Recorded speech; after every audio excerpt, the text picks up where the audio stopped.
안녕하세요. 제4강 종교적 가치관 발달과 이론에 대해서 함께 공부해 보고자 합니다.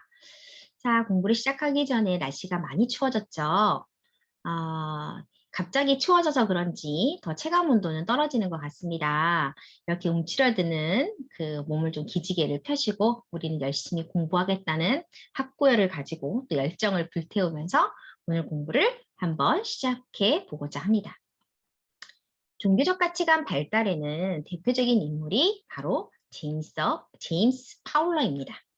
우리 제임스 파울러의 신앙 발달 이론을 중심으로 한번 종교적 가치관 발달 이론에 대해서 공부해 보도록 하겠습니다. 제임스 파울러는 감리교 목사입니다. 그는 피아제나 에릭슨, 콜버그 이론을 중심으로 해서 신앙 발달 이론을 만들었는데요. 이 신앙 발달 이론을 만들기 위해서 여성이나 남성, 개신교도나 천주교도 여러 여타의 사람들을 대상으로 인터뷰를 하면서 이 이론을 만들었습니다. 파울러가 인간 유기체의 의미를 이해하기 위해서 에릭슨의 발달 이론을 연구하면서 그의 구조적 이론의 근원을 찾았습니다. 파울러는 에릭슨의 정서 발달이라든지 피아제의 인지 발달, 그리고 콜버그의 도덕 발달 같은 구조적 배경을 신앙 발달 안에서도 가질 수 있다라는 점을 발견했고요. 이를 가지고 신앙 발달 이론을 전개시켰습니다.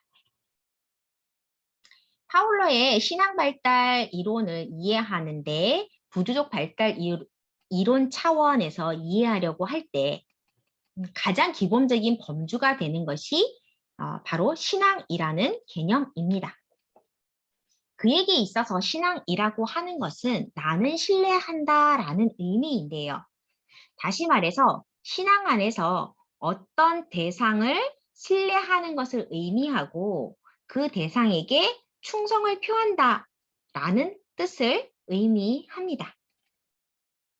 파울러에게 있어서 신앙이라는 것은 세 가지로 나누어 볼 수 있는데요. 첫 번째는 관계적인 것입니다. 다시 말해서 궁극적인 존재, 심층적인 존재, 초월적인 존재와의 관계, 하나님과의, 우리의 의미에서 이야기하면 하나님과의 관계를 어떻게 이루고 있는지, 또한 자아나 초월자, 공동체 간의 그 3자 관계를 어떻게 이해하는지에 따라서 발달 단계가 나누어진다라고 보았습니다.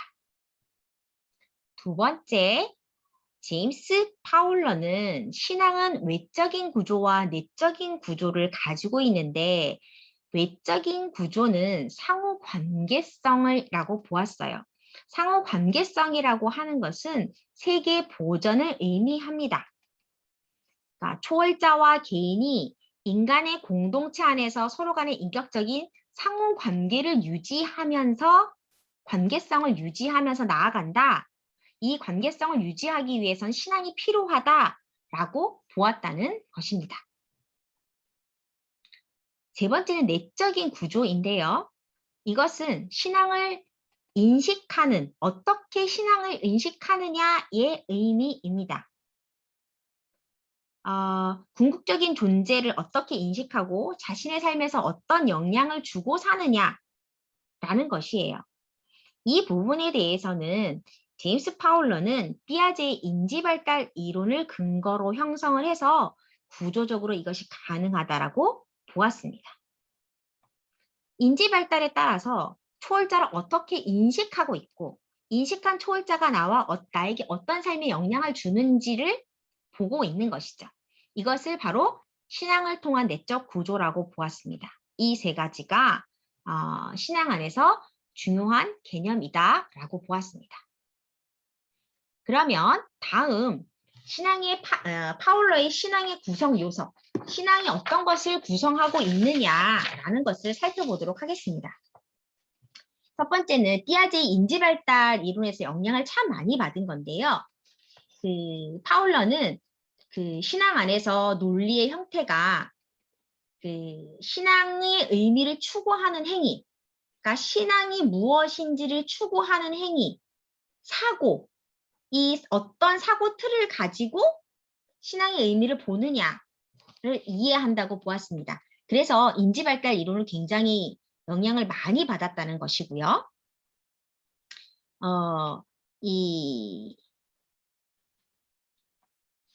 예를 들어서 감각운동기에 있어서, 삐아제의 감각운동기에 있어서 하나님을 어떻게 이해하느냐. 이것은 아마 절대적인 존재로 이해하겠죠. 왜냐하면 영아가 누워있으면서 자신의 힘으로 아무것도 할 수 없는 상태에서 아주 절대적인 철저한 의존, 철저한 복종을 통해서, 철저한 의존을 통해서 절대자를 보기 때문에 그렇다고 이해할 수 있겠습니다. 그리고 전조작기나 구체적 조작기, 형식적 조작기에 따라서 인지하는 발달이 다르기 때문에 절대자를 어떻게 인지하는지도 달라진다는 것이겠죠. 두 번째는 신앙이 발달하면서 함께 이루어지는 관점이 변화된다는 거예요. 관점을 어떻게 채택하느냐라는 것입니다. 인간이 신앙이 발달하면서 관점이 자신만의 관점에서 타인의 관점으로 더 나아가서 객관적이고 일반적인 관점까지도 고려할 수 있게 된다. 이런 것처럼 신앙이 발달하면서 관점의 변화가 이루어진다라는 점을 이야기하고 있습니다. 세 번째는 도덕적 판단 형태는 콜버그의 도덕 발달 이론의 영향을 받았다. 다시 말해서 도덕 판단의 근거가 콜버그의 도덕 발달 이론의 영향을 받았다라고 이야기하고 있습니다. 신앙 발달도 도덕 발달과 굉장히 중요한 연관성을 가지고 있는데요. 우리는 사실 콜버그에 대한 그 도덕 발달 이론은 배우지 못했습니다. 그러나 너무나 유명한 발달 이론이기 때문에 여러분들이 다 아실 것을 전제로 하고 아주 간단하게만 소개를 하도록 하겠습니다. 콜버그의 도덕 발달 이론은 세 가지 수준으로 나누어져 있습니다. 첫 번째 수준은 전 인습 수준이고, 두 번째는 인습 수준, 세 번째는 후 인습 수준입니다. 각 인습 수준에는 두 개의 하위 단계가 있습니다. 그래서 전 인습 수준의 2개, 인습 수준의 2개, 후 인습 수준의 2개에서 6단계의 도덕 발달을 가지고 있어요. 전 인습 수준 단계는 도덕적인 판단 기준이 외부에서 온다는 겁니다. 권위자의 규칙에 따라서 판단이 된다는 거죠. 모든 것이 권위자에 따라서 이루어진다는 거예요. 그래서 1단계, 2단계가 나누어지고요. 인습 단계는 타율적인 도덕성을 가지고 있는 단계입니다. 타율적 도덕성이라는 것은 무엇입니까? 다른 사람을 볼 수 있다는 거예요.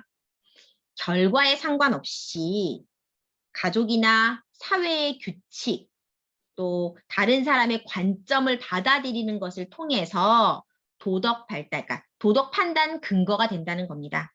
그래서 여기서는 3단계, 4단계가 나누어지는데 3단계를 우리는 객체화라고 이야기를 하고 4단계를 사회화라고도 이야기합니다. 세 번째 후 인습 수준 단계에서 나와 있는 5번째 단계와 6번째 단계는 바로 자율적 도덕성이라고 하는 것입니다. 이 자율적 도덕성은 사회 권위나 그러니까 사회의 권위와 무관하게 도덕적인 가치나 원리에 합의해서 규정하는 거예요. 그러니까 사회의 권위나 가치 이런 것에 따르는 것이 아니라 그러니까 도덕적 가치나 원리의 합의에 의해서 이 규정이 나타난다는 거예요.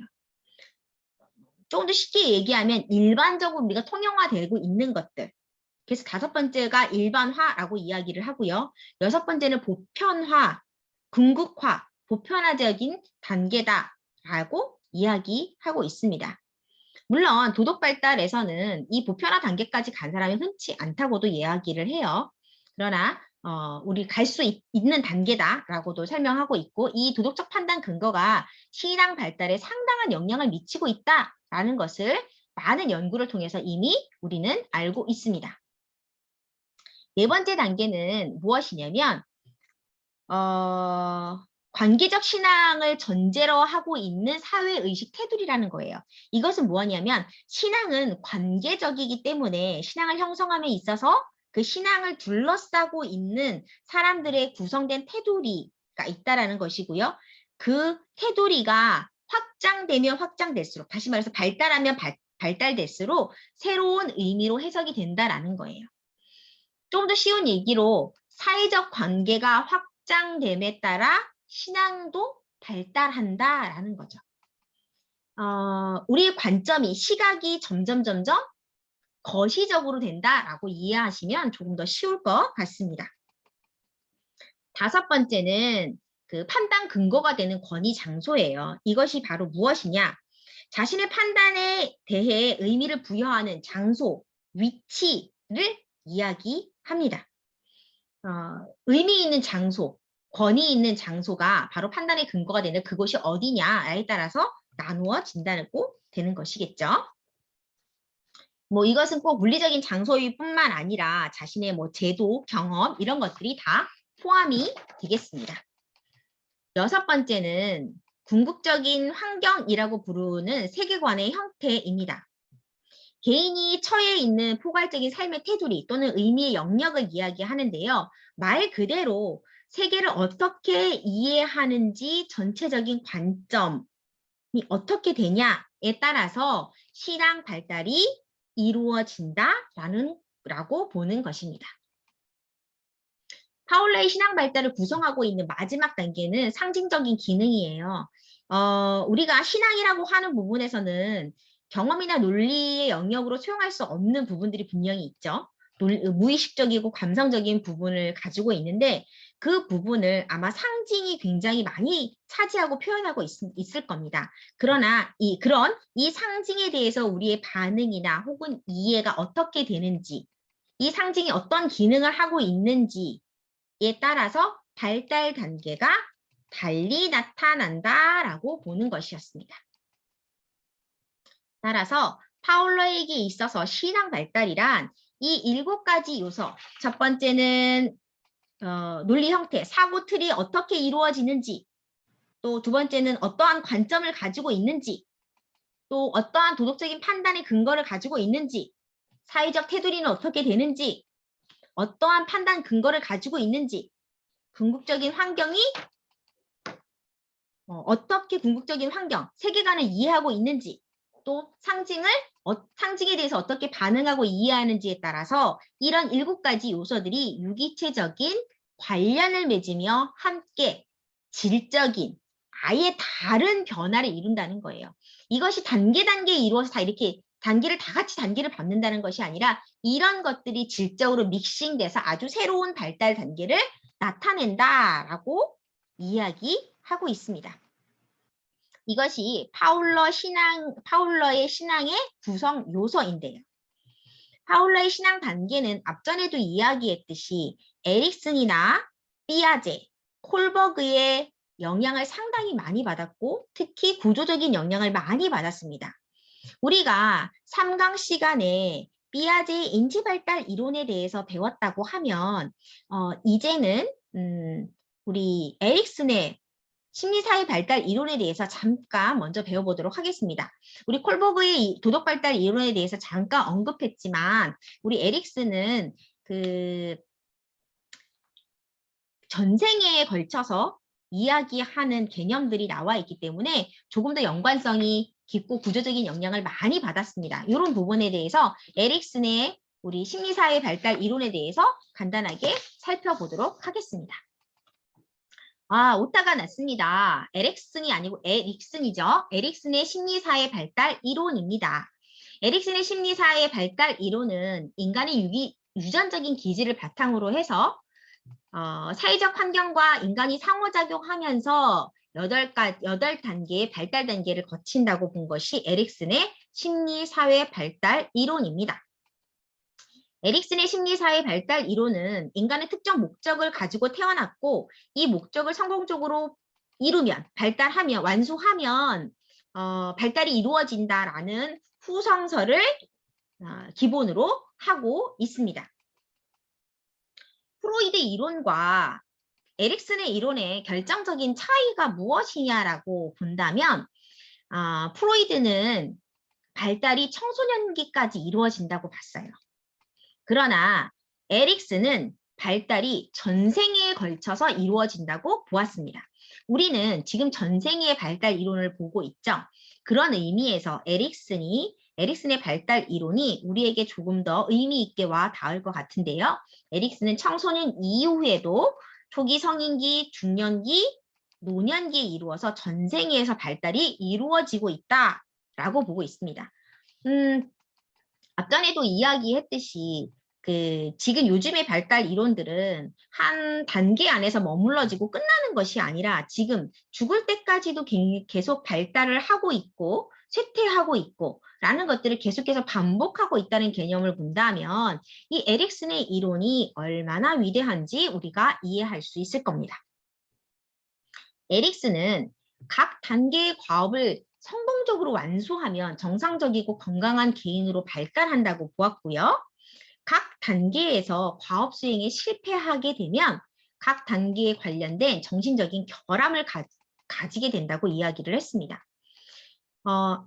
발달이 계단식으로 이루어지는 것이 아니라고 보았을 때 에릭슨도 그 발달 단계에서 과업에 실패하면 그 단계에 머물러 있는 것이 아니라 정신적인 결함, 상흔을 잇고 그 다음 단계로 나아간다는 거예요. 그래서 여러 가지 어려움들이 있겠지만 그럼에도 불구하고 그 단계를 스킵하고 다음 단계로 넘어갈 수 있다는 거죠. 그런 의미에서 발달의 연속성을 가지고 있기도 하다라고 이야기할 수 있습니다.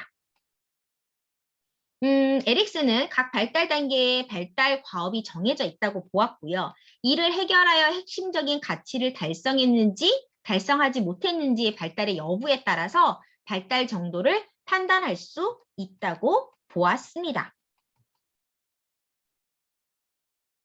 아까 이야기했듯이 프로이드는 아동기까지의 경험이 굉장히 중요하게 봤다면 에릭슨은 전생의 사회적 경험들과의 관계, 다시 말해서 초기 성인기, 중년기, 노년기가 갖고 있는 사회적 경험들의 관계에 따라서 자아 발달에 중요한 영향을 미친다고 보았고 그 영향에 따라서 발달을 이루게 된다라고 보았습니다.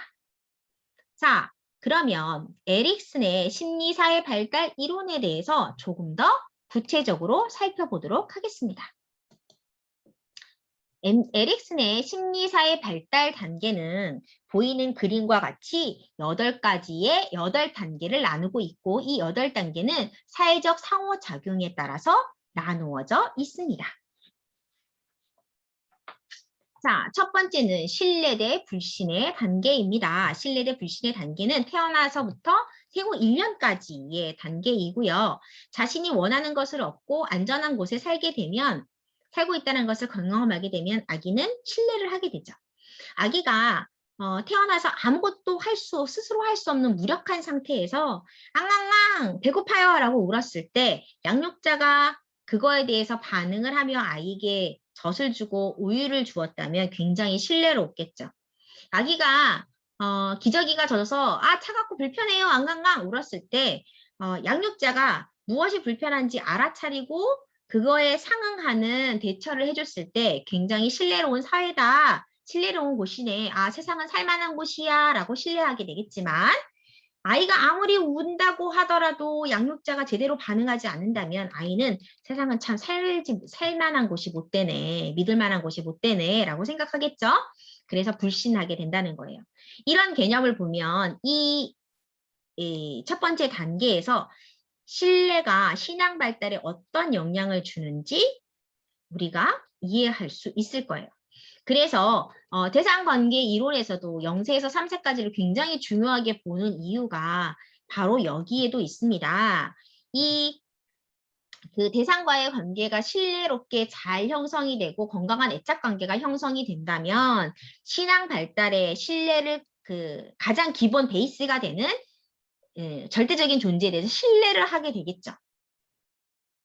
그렇지 못한 사람들은 이제 신앙을 갖지 못한다. 이렇게도 볼 수 있게 될 겁니다. 두 번째 단계는 자율성 대 수치심 혹은 의심의 단계라고 봅니다.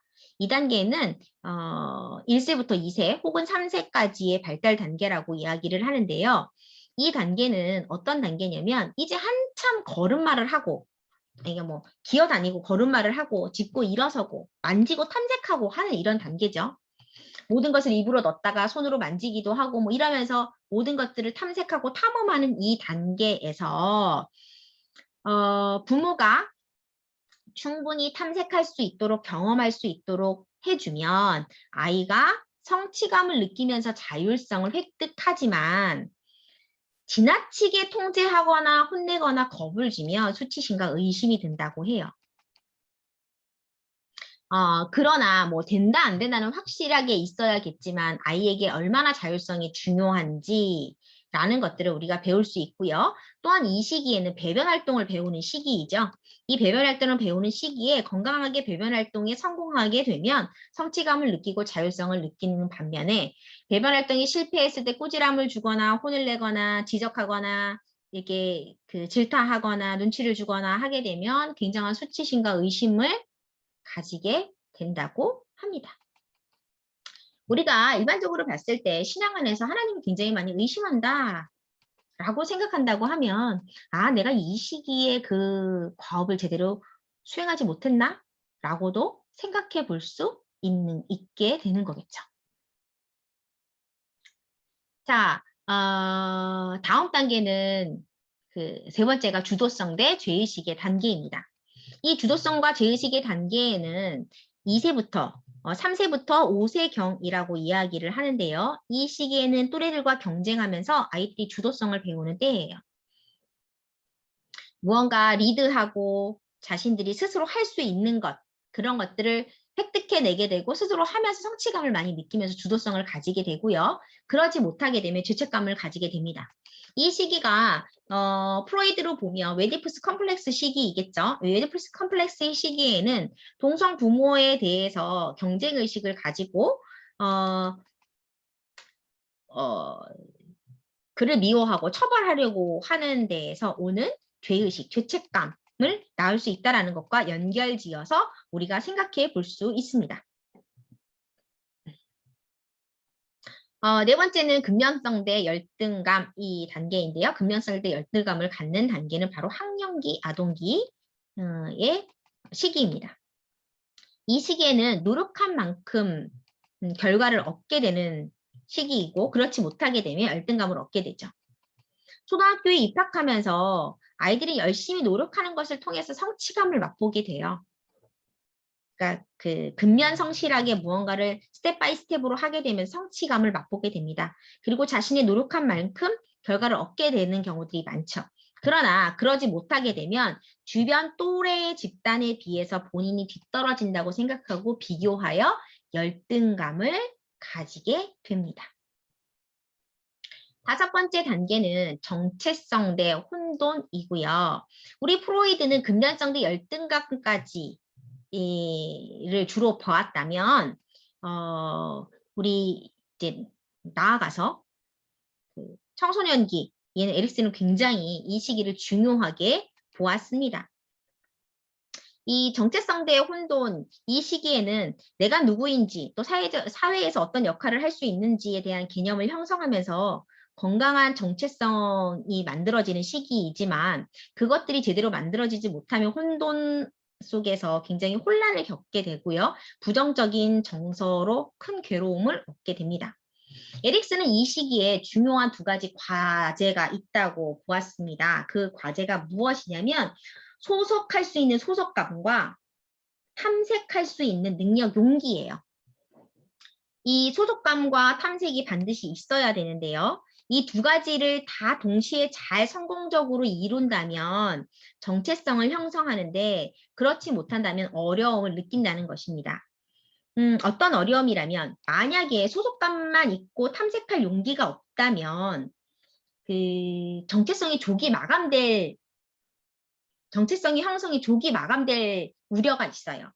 정체성을 형성하기 위해서는 모든 것들을 다 종합하고 조율해 가면서 정체성, 자기가 알고 있는 분야들을, 자기가 알고 있는 것들을 정립해 나가는 것을 확장시켜야 되는데, 소속감만 있고 탐색이 없다면 소속된 단체에서, 소속된 그 구성원 안에서 주어진 것만 가지고 자기 정체성을 획득한다는 뜻이에요. 그렇기 때문에 조기 마감된다는 뜻은 굉장히 그 미숙하다라는 뜻과도 일맥상통할 수 있겠습니다. 예를 들어서 이런 사람들은 부모가 정해준 삶을 살아야 하겠죠. 그래서 다른 어떤 것도 시도해 볼 엄두를 내지 못하게 됩니다. 모범생이라는 애칭을 받게 되고요. 부모가 원하는 직장에 취업을 해서 부모가 원하는 배우자를 만나서 결혼을 하게 되죠. 그러나 이런 경우에도 언젠가 이 갑갑함을 느끼고 탈출하는 일탈을 시도하게 돼요. 소위 말해서 우리가 그 사회적 통념상 이 그 사춘기 시대에는 인간이 아니다. 이 아이들은 인간이 아니다라고 보고 있잖아요. 그래야 우리 마음이 좀 편하잖아요. 이 아이들이 막 이렇게 쌍심지를 켜대고 도대체 이해할 수 없는 행동을 할 때 인간이 도대체 왜 저럴까라고 생각한다면 그들을 받아들일 수가 없어요. 그래서 우리가 그들을 외계인이라고 보는데 이들이 그 외계인이라고 볼 만큼 이렇게 이상한 행동들을 하는 것에는 항상 적당한 양이 있다고 이야기를 해요. 근데 이 사춘기 때 그것을 겪지 않고 부모가 시키는 대로 아주 얌전한 모범생이었다면 언젠가 이 그 외계인 같은 폭발하는 지랄 총량의 법칙이 있어서 언젠간 폭발한다는 거죠. 그래서 나이가 들어서 성인이 돼서 노년이 돼서 이상한 행동을 하는 어른들이 상당히 많이 있습니다. 어쩌면 우리가 내 자신이 그럴지도 모르겠죠. 그리고 소속감은 거부한 채 탐색만 하고 싶어 하는 사람들도 있는데 이런 사람들을 뭐라고 얘기하냐면 모라토리엄에 머물렀다라고 이야기를 해요. 이거는 어딘가 소속되어서 해야 할 의무를 거부하고 새로운 것만 찾아보겠다는 의미에서 발달 과제를 뒤로 미루고 뭐 여행만 하다가 또 무언가 시도만 할 뿐 끝맺지 못하는 것을 이런 사람들이라고 이야기를 하고요. 이런 사람들은 취업은 미룬 채 자격증만 따겠다고 준비만 하고 실체가 없는 것을 이런 사람들의 특징이라고 이야기합니다. 신앙 발달에도 굉장한 영향이 있겠죠. 실체가 없기 때문에 형체가 없는, 다시 말해서 구체적이지 않은 굉장히 모호한 신앙생활을 하게 될 수도 있고요. 또 다른 의미에서는 관습에 따라서 내려오는 그대로 습수하기만 하는 미성숙한 신앙 발달 안에 머무를 확률도 높다는 것을 우리가 알 수 있습니다. 6번째는 친밀감 대 고립감입니다. 친밀감 대 고립감은 초기 성인기 20세에서 40세 정도에 해당되는데요. 이 시기에는 가족 이외의 친구, 이성 간의 사회적 관계를 만드는 것이 굉장히 중요합니다. 이런 사회적 관계를 형성하면서 결혼도 하게 되고요. 또 직업도 가지면서 사회적 정체성을 이루게 되죠. 그러나 이런 사회적 정체성을 이루지 못하고 친밀감을 형성하지 못하면 삶이 상당히 고립되어지고 그 고립 때문에 우울감을 형성하게 되죠. 또 우울감 때문에 더 고립하게 되는 정서적 악순환이 되어집니다. 7번째는 생산성 대 침체성입니다. 이 생산성 대 침체성을 가지고 있는 단계에는 중년기 단계인데요. 이 중년기 단계에는 무언가 생산해내는 것이 굉장히 중요해요. 우리가 보통 50대, 60대에는 꽃을 피운다고 이야기를 하죠. 여지껏 준비했던 것이 꽃을 피우는 단계입니다. 그리고 이 꽃을 피울 때 보통 우리가 꽃을 피울 때 꽃만 피우는 것이 아니라 항상 씨를 마련하죠. 그것은 후대를 남기기 위한 것처럼 인간도 이 시기에는 직접 자기가 성취하는 것도 중요하지만 후배에게 무언가 물려주면서 느끼는 성취감이 굉장히 중요하다라고 이야기합니다. 그런 의미에서 생산성이고요. 후대에게 물려줄 것이 없다라고 느낄 때 이들은 침체에 빠지게 됩니다. 그러니까 전수해 줄 것이 없다고 느끼게 될 때, 없을 때 침체성에 빠지게 되는 거죠. 마지막 8번째, 노년기에는 자아통합대 절망이라는 과업을 수행하게 됩니다. 건강하게 우리가 과업을 수행하게 되면 자아가 통합이 돼요. 인생을 정리하고 돌아보는 데서 삶의 의미를 의미하고 이해하는 이 단계가 굉장히 중요한데 이것을 잘 수행하게 되면 자아가 통합이 되는데 그렇지 못하면 절망감에 빠지게 되죠. 왜? 더 이상 기회가 없다라는 뜻 때문에 그렇습니다. 이 단계에서 자아 통합을 잘 이루게 되면 삶을 통찰하는 지혜를 얻게 되지요. 이렇게 에릭슨의 심리사의 발달 이론은 8단계의 발달 단계를 가지게 됩니다. 사회적 상호작용에 따라서. 자, 이런 그 전생의 발달 이론의 개념에서와 같이 파울러의 신앙 발달도 비슷한 발달 단계를 가지게 됩니다. 그러면 다음 시간에 파울러의 신앙 발달 단계 이론이 어떻게 되는지 구체적으로 살펴본 뒤에 에릭슨과 삐아제와 파울러의 신앙 발달이 어떤 차이가 있는지에 대해서도 우리 간단하게 짚고 공부해 보도록 하겠습니다. 다음 시간에 만나도록 하겠습니다. 이상입니다.